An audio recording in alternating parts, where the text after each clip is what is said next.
Assalamualaikum warahmatullahi wabarakatuh. Salam sejahtera untuk kita semua. Pada kesempatan kali ini, kelompok kami akan mempresentasikan analisis kinerja, nilai perusahaan, dan resiko kebangkrutan berbasis laporan keuangan dari PT Gudang Garam periode 2022 sampai 2024. Adapun presentasi ini kami sampaikan untuk memenuhi UAS atau ujian akhir semester dari mata kuliah Analisis Laporan Keuangan Berbasis IT dengan dosen pengajar Ibu Murdaningsih SE MAK. Baik, selanjutnya anggota kelompok kami berjumlah 7 orang.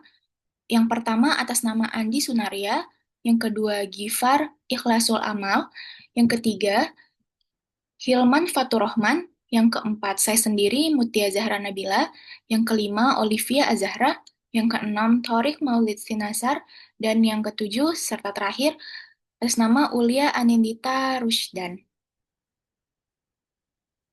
Baik, langsung saja kita masuk pada bab yang pertama atau pendahuluan, yang di sini kami akan menyampaikan latar belakang analisis yang kami lakukan.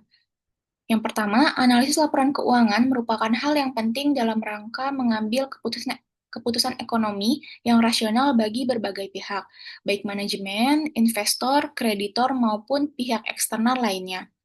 Dalam konteks perusahaan publik, analisis laporan keuangan memiliki peran yang semakin strategis, karena perusahaan harus mempertanggungjawabkan kinerjanya kepada pemegang saham dan publik. PT Gudang Garam merupakan salah satu perusahaan manufaktur yang besar di Indonesia yang bergerak di industri rokok kretek. Berdasarkan laporan tahun periode 2022 sampai 2024, terlihat adanya fluktuasi kinerja keuangan PT Gudang Garam, khususnya pada penurunan laba dan perubahan struktur keuangan perusahaan. Analisis laporan keuangan berbasis data historis menjadi penting untuk dilakukan. Hal tersebut adalah sebagai dasar evaluasi dan pengambilan keputusan yang lebih tepat. Adapun tujuan analisisnya yang pertama untuk menilai kinerja perusahaan, yang kedua untuk menilai nilai perusahaan dari perspektif investor, yang ketiga untuk menganalisis struktur keuangan dan perusahaan. Yang keempat, untuk mengevaluasi kemampuan perusahaan dalam menghasilkan arus kas. Dan yang terakhir, untuk memberikan gambaran mengenai kondisi keuangan perusahaan serta potensi risiko keuangan. Analisis ini bermanfaat bagi manajemen, bagi investor dan kreditor, dan tentunya bagi kita, akademisi dan mahasiswa. Sekarang kita masuk kepada bab 2, yaitu metode analisis. Di sini untuk objek dan sumber datanya, objek analisis dari penelitian ini adalah PT Gudang Garam Tbk, yaitu perusahaan manufaktur yang bergerak di industri rokok dan telah tercatat sebagai perusahaan publik di Bursa Efek Indonesia. Pemilihan perusahaan ini didasarkan pada ketersediaan laporan keuangan yang lengkap serta peran strategis perusahaan dalam industri tembakau nasional. Sumber data yang digunakan dalam penelitian ini adalah laporan keuangan dan laporan tahunan PT Gudang Garam Tbk periode 2022 sampai 2024. Data yang dinamis meliputi laporan laba rugi, neraca, laporan keuangan, laporan arus kas, serta informasi pendukung lainnya yang relevan. Kemudian data tersebut diperoleh dari laporan tahunan resmi perusahaan yang telah dipublikasikan kepada publik, sehingga dapat dianggap andal dan dapat dipertanggungjawabkan secara akademik. Untuk penggunaan data selama 3 tahun berturut-turut bertujuan untuk memberikan gambaran yang lebih komprehensif mengenai perkembangan kinerja keuangan perusahaan, tren profitabilitas, perubahan struktur keuangan, serta kondisi likuiditas dan solvabilitas perusahaan dari waktu ke waktu. Untuk metode analisisnya di sini kita menggunakan metode analisis Return on Invested Capital atau ROIC, di mana ROIC ini digunakan untuk mengukur kemampuan perusahaan dalam menghasilkan laba dari modal yang diinvestasikan. Rasio ini mencerminkan efisiensi perusahaan dalam menggunakan sumber dana yang berasal dari pemegang saham dan kreditor. Semakin tinggi nilai ROIC, semakin baik kemampuan perusahaan dalam menciptakan nilai tambah dari modal yang digunakan. Untuk analisis kedua yaitu analisis EPS, yaitu analisis earning per share. EPS digunakan untuk mengukur tingkat laba yang diperoleh pemegang saham per lembar saham.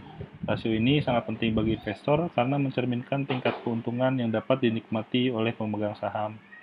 Kemudian ada analisis IPS dilakukan juga untuk melihat perkembangan kinerja perusahaan dari perspektif investor selama periode 2022 sampai dengan 2024. Kemudian yang ketiga ada analisis neraca. Analisis neraca ini dilakukan untuk menilai struktur keuangan perusahaan melalui evaluasi komposisi aset, liabilitas, dan ekuitas. Analisis ini juga bertujuan untuk menilai keseimbangan antara penggunaan utang dan modal sendiri, kemudian menilai tingkat kesehatan struktur permodalan perusahaan, dan mengidentifikasi potensi risiko keuangan yang berkaitan dengan struktur pendanaan. Selanjutnya ada analisis arus kas. Analisis arus kas ini dilakukan dengan menelaah tiga komponen utama, yaitu arus kas dari aktivitas operasi, arus kas dari aktivitas investasi, dan arus kas dari aktivitas pendanaan. Melalui analisis ini dapat dinilai kualitas laba perusahaan serta kemampuan perusahaan dalam menghasilkan kas untuk membiayai kegiatan operasional, investasi, dan kewajiban keuangan lainnya. Selain itu, analisis ini juga digunakan untuk menilai keberlanjutan kinerja keuangan perusahaan. Selanjutnya kita masuk ke analisis rasio pasar, di mana analisis rasio pasar digunakan untuk menilai bagaimana kinerja dan posisi perusahaan dipersepsikan oleh pasar, khususnya dari sudut pandang investor.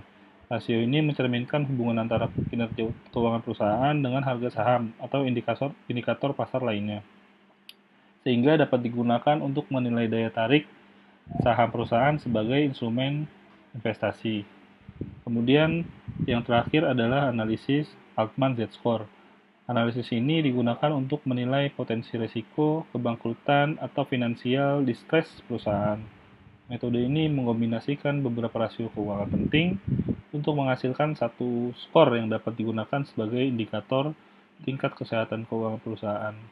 Hasil analisis Z-score ini kemudian diinterpretasikan untuk menentukan apakah perusahaan berada dalam kondisi sehat, berada di area abu-abu, atau berpotensi mengalami kesulitan keuangan. Baik, untuk selanjutnya profil singkat dari PT Gudang Garam Tbk. PT Gudang Garam Tbk merupakan salah satu perusahaan manufaktur rokok kretek terbesar di Indonesia yang berperan strategis dalam industri hasil tembakau nasional, khususnya pada segmen rokok kretek mesin (SKM) dan rokok kretek tangan (SKT). Didirikan pada tahun 1958 dan berkantor pusat di Kediri, Jawa Timur.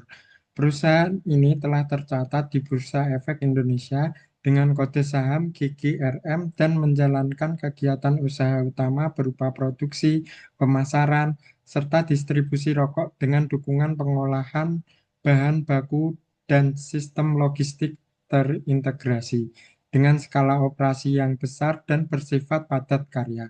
Gudang Garam memberikan kontribusi signifikan terhadap penyerapan tenaga kerja dan penerimaan negara melalui cukai, namun juga menghadapi tantangan industri yang ketat akibat regulasi, kenaikan cukai, dan tekanan biaya, sehingga keberlanjutan usahanya bergantung pada efisiensi operasional dan daya saing merek. Selanjutnya, gambaran kinerja PT Gudang Garam Tbk. Selama periode 2022 sampai dengan 2024, PT Gudang Garam Tbk menghadapi penurunan kinerja keuangan yang signifikan akibat tekanan eksternal industri rokok, terutama kenaikan tarif cukai, penurunan daya beli masyarakat, dan melemahnya volume penjualan. Kondisi tersebut tercermin pada penurunan pendapatan, laba bersih, serta profitabilitas perusahaan yang berdampak pada melemahnya arus kas operasi. Dari sisi posisi keuangan, total aset dan ekuitas mengalami penurunan, namun struktur keuangan tetap relatif sehat karena didominasi oleh modal sendiri dengan tingkat utang yang terkendali. Menurunnya kemampuan operasi mendorong perusahaan menyesuaikan kebijakan investasi secara lebih konservatif pada tahun 2024. Sementara aktivitas pendanaan tetap dijalankan secara hati-hati tanpa ekspansi utang yang signifikan.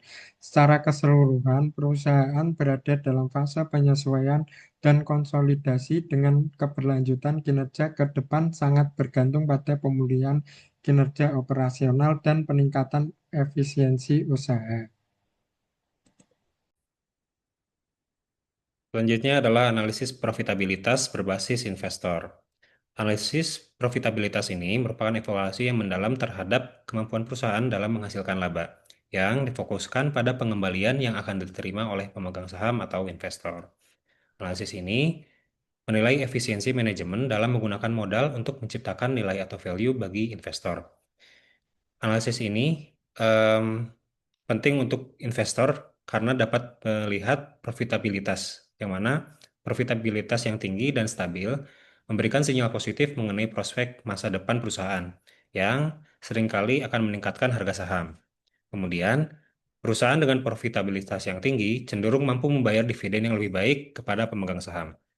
Dan kemudian, em, bisa menilai sejauh mana manajemen efektif dalam memanfaatkan sumber daya untuk menciptakan keuntungan maksimal.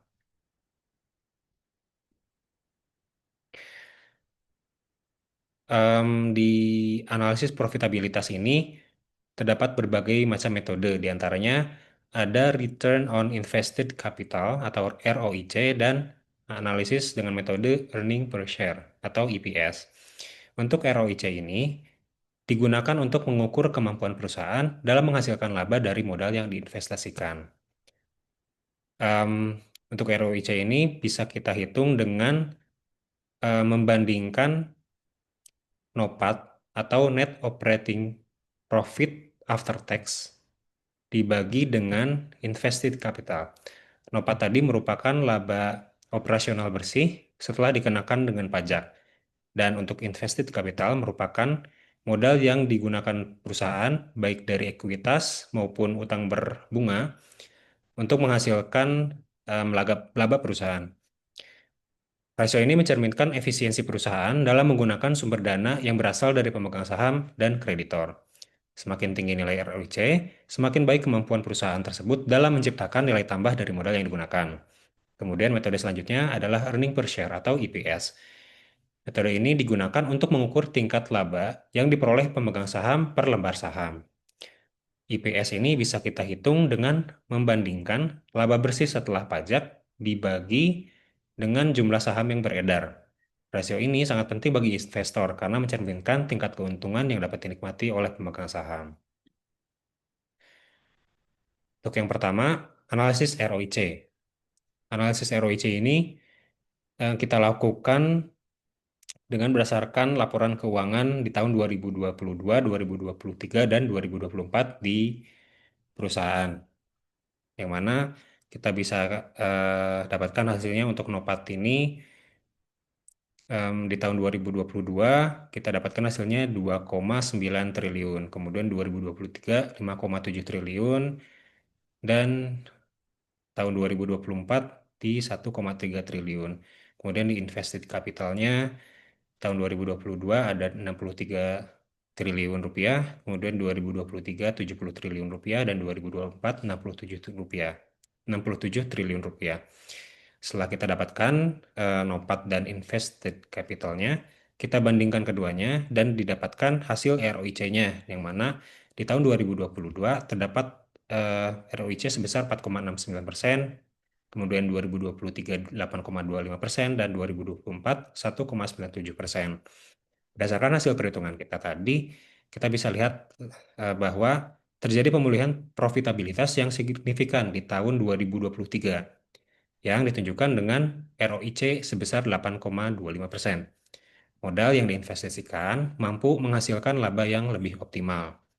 Namun di tahun berikutnya atau di tahun 2024 terjadi penurunan tajam pada ROIC perusahaan, yaitu sebesar 1,97%.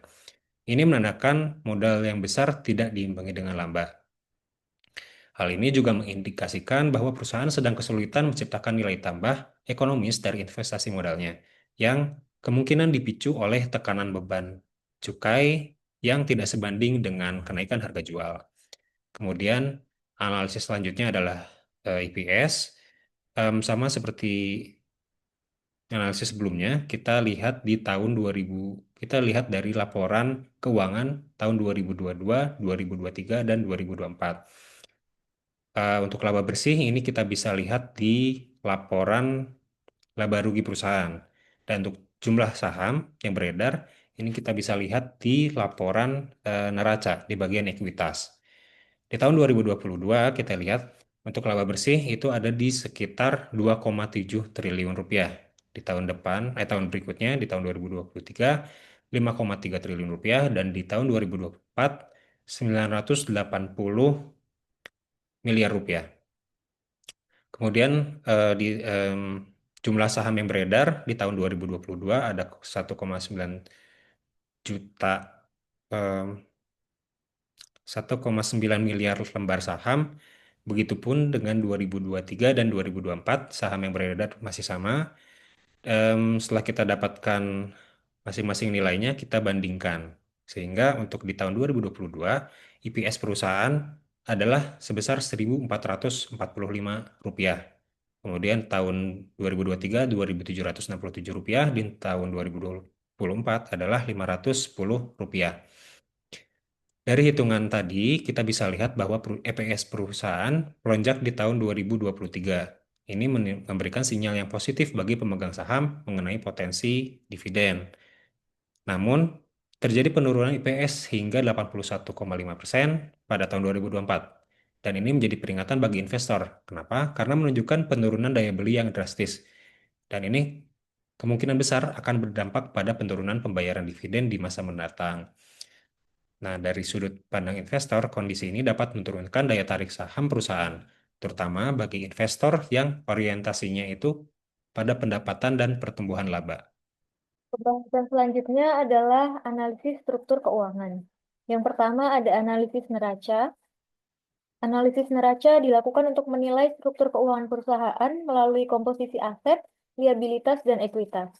Berdasarkan laporan posisi keuangan periode 2022 sampai dengan 2024, perusahaan masih memiliki total aset yang besar, yang mencerminkan skala usaha perusahaan yang kuat. Berikut merupakan grafik perbandingan keuangan dari tahun 2022 sampai dengan 2024.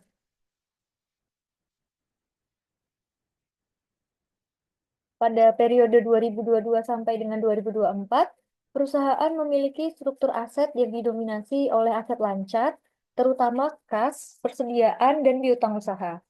Kondisi ini mencerminkan tingginya kebutuhan modal kerja serta memberikan fleksibilitas keuangan untuk mendukung kelancaran operasional dan pemenuhan kewajiban jangka pendek. Aset tidak lancar yang relatif stabil menunjukkan fokus perusahaan pada pemeliharaan dan efisiensi produksi, bukan ekspansi kapasitas. Struktur hutang perusahaan didominasi oleh liabilitas jangka pendek yang bersifat operasional, seperti hutang usaha dan kewajiban cukai. Hal ini menandakan bahwa hutang digunakan terutama untuk pengelolaan modal kerja, bukan pendanaan jangka panjang. Liabilitas jangka panjang yang kecil dan stabil mencerminkan kebijakan penggunaan hutang yang konservatif. Ekuitas menjadi komponen terbesar dalam struktur permodalan dan terus meningkat selama periode analisis. Kenaikan ekuitas terutama berasal dari laba ditahan, sementara tidak adanya penerbitan saham baru menunjukkan kemampuan perusahaan membiayai kegiatan usahanya secara internal. Struktur modal ini memberikan bantalan keuangan yang kuat. Secara keseluruhan, komposisi keuangan perusahaan didominasi oleh aset lancar dan ekuitas dengan penggunaan hutang yang terkendali. Kondisi ini mencerminkan likuiditas yang baik dan risiko keuangan yang relatif rendah. Yang selanjutnya dapat dianalisis lebih lanjut melalui debt to equity ratio. Di sini ada tabel debt to equity ratio dari tahun 2022 sampai dengan 2024. Terlihat dari tabel, persentasenya dari tahun ke tahun terus menurun. Penurunan debt to equity ratio yang konsisten menunjukkan bahwa proporsi hutang terhadap ekuitas semakin kecil. Penurunan yang cukup signifikan pada tahun 2024 terutama disebabkan oleh berkurangnya total hutang dan meningkatnya ekuitas perusahaan. Debt to equity ratio yang semakin rendah mencerminkan penurunan risiko keuangan serta meningkatnya stabilitas struktur permodalan. Strategi ini menunjukkan kehati-hatian manajemen dalam menghadapi ketidakpastian industri rokok dan tekanan regulasi cukai. Secara umum, struktur neraca perusahaan masih menunjukkan stabilitas, tetapi tren penurunan laba dapat menjadi perhatian karena dalam jangka panjang dapat mempengaruhi ekuitas perusahaan. Dan selanjutnya adalah evaluasi aktivitas operasi.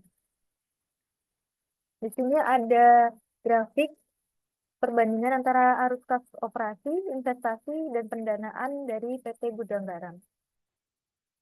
Dari grafik tersebut menunjukkan bahwa arus kas dari aktivitas operasi selalu berada pada posisi positif selama periode analisis, yaitu 2022 sampai dengan 2024, meskipun mengalami fluktuasi.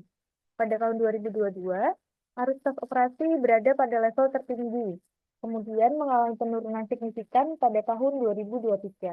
Penurunan ini terutama disebabkan oleh menurunnya volume penjualan dan meningkatnya beban operasional, khususnya cukai. Namun, pada tahun 2024, arus kas operasi kembali meningkat, yang menunjukkan adanya perbaikan dalam pengelolaan modal kerja dan efisiensi operasional. Konsistensi arus kas operasi yang tetap positif menunjukkan bahwa aktivitas inti perusahaan masih mampu menghasilkan kas secara berkelanjutan, sehingga mendukung kelangsungan usaha dan kemampuan perusahaan dalam memenuhi kewajiban finansialnya. Selanjutnya adalah evaluasi aktivitas investasi. Dari grafik tersebut menunjukkan bahwa arus kas dari aktivitas investasi selalu bernilai negatif selama 2022 sampai dengan 2024. Hal ini menunjukkan bahwa perusahaan secara konsisten melakukan pengeluaran untuk investasi, terutama dalam bentuk pembelian dan pemeliharaan aset tetap. Nilai arus kas investasi yang paling besar terjadi pada tahun 2023, sedangkan pada tahun 2024 terlihat adanya penurunan nilai pengeluaran investasi. Penurunan arus kas investasi pada tahun 2024 menunjukkan bahwa perusahaan menahan belanja modal dan tidak melakukan ekspansi besar. Kebijakan ini mencerminkan pendekatan defensif yang bertujuan untuk menjaga likuiditas dan stabilitas keuangan jangka panjang. Yang selanjutnya adalah evaluasi aktivitas pendanaan. Dari grafik, terlihat bahwa arus kas pendanaan perusahaan cenderung bernilai negatif, yang berarti perusahaan lebih banyak mengeluarkan kas untuk pembayaran dividen dan pelunasan pinjaman dibandingkan dengan penarikan hutang baru. Pada tahun 2023, arus kas pendanaan menunjukkan nilai negatif yang lebih kecil, sedangkan pada tahun 2024 kembali meningkat secara negatif akibat kebijakan penahanan dividen dan pelunasan kewajiban tertentu. Arus kas pendanaan yang negatif mengindikasikan bahwa perusahaan tidak bergantung pada pendanaan eksternal dan lebih mengutamakan penguatan struktur modal serta pengendalian risiko keuangan. Ini nama saya Tarik Maulid Nazar. Saya di sini akan menjelaskan mengenai analisis arus kas, di mana yang pertama adalah rasio arus kas operasi. Nah, disebutkan bahwa tahun 2022 sampai tahun 2024 diantaranya 0,34, 0,15, dan 0,31. Nah, dari perspektif investor bahwa kondisi yang cenderung di bawah 1 ini mengindikasikan bahwa likuiditas berbasis kas ini masih tergolong terbatas dan perusahaan berpotensi bergantung pada pendanaan lain. Karena apa? Karena keberadaan arus kas operasi ini di bawah kewajiban lancarnya. Maka dalam memenuhi kewajiban lancarnya harus menggunakan sumber pendanaan yang lain. Gitu. Nah, yang kedua itu adalah mengenai rasio cakupan kas terhadap bunga atau CKB. Di sini disebutkan bahwa tahun 2022 sampai tahun 2024 menghasilkan 6,94, 1,72, dan 4,82. Nah, berdasarkan hasil yang dihitung pada analisis ini, bahwa rasio CKB yang tinggi pada tahun 2002 sampai tahun 2024 di atas 1 ini mencerminkan kondisi arus kas yang sehat. Di mana arus kas yang sehat ini mengindikasikan adanya risiko gagal bayar yang rendah. Yang mana ini mengindikasikan bahwa arus kas operasi ini bisa menutup kebutuhan bunga dan pajak yang harus dibayarkan oleh perusahaan. Nah, selanjutnya itu adalah rasio cakupan kas terhadap hutang lancar atau CKLH yang didapatkan hasil bahwa tahun 2022 sampai tahun 2024 sebesar 0,34, 0,15, dan 0,31. Nah, karena ini membandingkan antara arus kas operasi dan dividen kas dibandingkan dengan kewajiban lancar, ini sebenarnya sama kayak yang pertama, hanya saja ditambah dengan dividen kas, di mana perusahaan ini tidak mendapatkan dividen kas pada tahun 2022 sampai tahun 2024. Maka dari itu, hasilnya ini menunjukkan hasil yang sama dengan rasio arus kas. Nah, bagi investor, kondisi ini menunjukkan bahwa likuiditas jangka pendeknya ini masih tergolong rendah karena apa? Kemampuan arus kas dan dividennya itu belum bisa menutupi kewajiban jangka pendeknya. Nah, ini mengindikasikan bahwa perusahaan dalam memenuhi kewajiban jangka pendeknya membutuhkan pendanaan dari sumber yang lain lah. Nah, yang keempat itu adalah rasio pengeluaran modal atau PM, di mana di sini dihasilkan tahun 2022 sampai tahun 2024 adalah 1,82, 0,77, dan 2,05. Yang mana bagi investor, ini rasio PM di atas 1, ini menunjukkan bahwa perusahaan ini memiliki fleksibilitas keuangan yang lebih baik itu loh, dalam mendukung ekspansi. Karena apa? Karena kebutuhan pembiayaan terkait dengan investasi atau aset tetap ini bisa diakomodir menggunakan kas operasionalnya. Nah, yang selanjutnya itu adalah rasio total hutang atau TH, yang mana di sini disebutkan bahwa tahun 2022 sampai tahun 2024 mendapatkan hasil sebesar 0,32, 0,14, dan 0,28. Nah, dengan begitu, rasio yang relatif lebih rendah atau di bawah 1 ya, ini menunjukkan bahwa perusahaan itu belum mampu melunasi seluruh hutangnya menggunakan, arus kas yang diperoleh dari kegiatan operasi. Tapi sebenarnya ini ada perbedaan periode ya, kalau misalnya kewajiban jangka panjang kan bisa saja lebih dari 1 tahun, tapi ketika kita berbicara mengenai, arus kas operasi ini periodenya adalah 1 periode atau 1 tahun. Mungkin ini nggak begitu terlihat bagaimana efeknya untuk para investor, namun ini bisa jadi pertimbangan, salah satu pertimbangan. Dan yang terakhir itu adalah rasio cakupan arus dana atau CAD yang memberikan kesan bahwa kemampuan laba operasional ini bisa menutupi bunga plus pajaknya. Nah, pada tahun 2022 sampai tahun 2024 semuanya berada di atas 1, yang mana ini berarti mengindikasikan bahwa laba operasionalnya itu bisa menutup pajak dan bunga yang dimiliki dan harus dibayar oleh bank. Oke. Baik, selanjutnya saya akan menjelaskan terkait analisis komprehensif berdasarkan analisis yang telah dijabarkan oleh rekan-rekan saya sebelumnya. Pertama, kita melihat gambaran umum kinerja PT Gudang Garam tahun 2022 sampai dengan 2024. Berdasarkan analisis, ada beberapa aspek utama yang perlu diperhatikan. Yang pertama yaitu profitabilitas perusahaan mengalami penurunan yang signifikan dengan ROIC turun dari 10,9% tahun 2022 menjadi 2,28% pada tahun 2024, serta earning per share turun drastis dari 3.357 pada tahun 2022 menjadi 597 pada tahun 2024. Namun di sisi struktur keuangan, neraca tetap solid dengan ekuitas dominan dan liabilitas jangka panjang kecil. Selain itu, meskipun arus kas operasi tetap positif, perusahaan menghadapi tantangan likuiditas yang perlu diatasi. Lalu, dari sisi arus kas, CFO positif tapi fluktuatif, rasio kas operasi di bawah 1. Dan Capex sempat menekan likuiditas pada 2023.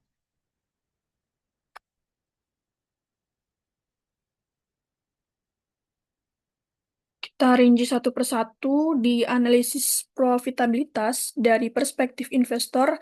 Hasil analisis profitabilitas melalui indikator return on invested capital dan earning per share menunjukkan penurunan yang tajam sepanjang periode 2022 sampai 2024 yang mencerminkan melemahnya efisiensi perusahaan dalam mengonversi modal yang diinvestasikan menjadi laba operasional setelah pajak.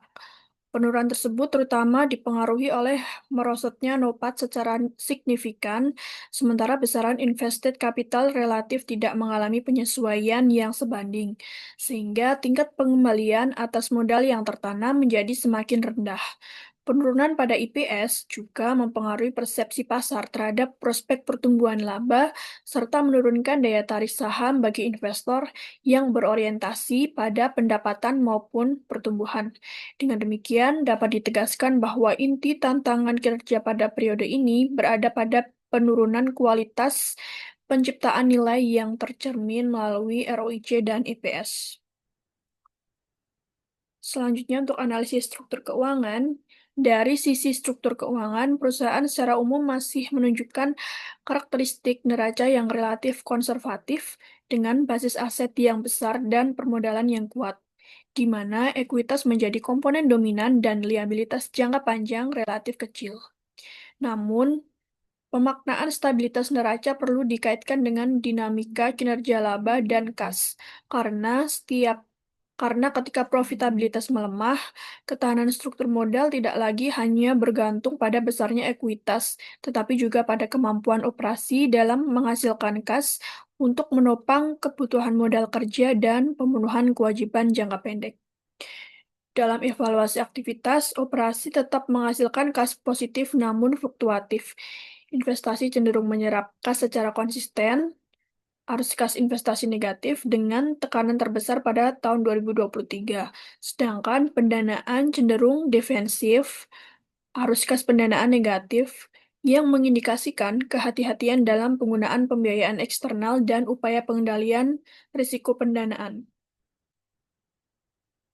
Selanjutnya untuk analisis arus kas. Dari aspek arus kas, temuan utama menunjukkan bahwa tekanan kinerja tidak hanya terjadi pada laba akuntansi, tetapi juga pada kualitas likuiditas berbasis kas operasi.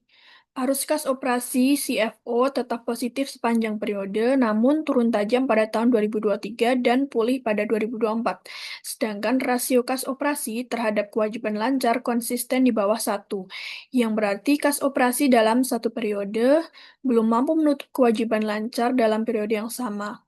Dari sisi investasi, kemampuan pendanaan internal atas belanja modal menunjukkan variasi yang kuat. Rasio PM berada pada 1,82, turun ke 0,77, dan meningkat ke 2,05 pada tahun 2024, yang merupakan indikasi perbaikan akibat membaiknya CFO dan turunnya CAPEX. Sementara itu, pola arus kas pendanaan yang cenderung negatif memperkuat indikasi bahwa perusahaan mengutamakan kehati-hatian pendanaan, namun tetap diperlukan penguatan kas operasi agar strategi tersebut tidak menimbulkan risiko likuiditas pada saat profitabilitas sedang melemah. Jadi berdasarkan analisis yang telah dijelaskan sebelumnya, secara keseluruhan kinerja dari PT Gudang Garam selama periode 2022 sampai dengan 2024 menunjukkan adanya tantangan signifikan terkait profitabilitas dan likuiditas, meskipun perusahaan memiliki struktur permodalan yang kuat.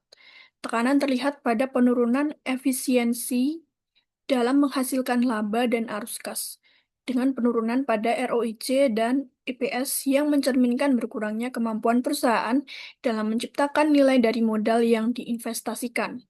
Meskipun arus kas operasi tetap positif, likuiditas perusahaan masih tertekan terutama pada tahun 2023.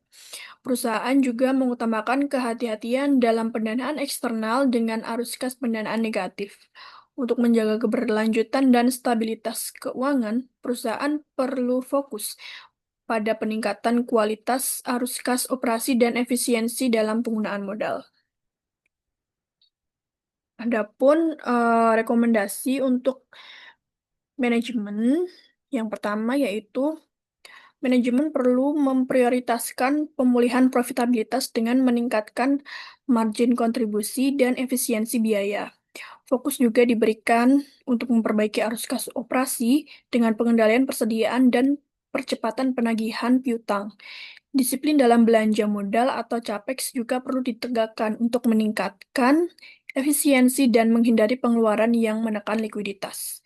Selain itu, kebijakan pendanaan proaktif dengan mempertahankan buffer likuiditas dan pengelolaan profil jatuh tempo kewajiban juga sangat penting untuk menjaga stabilitas finansial.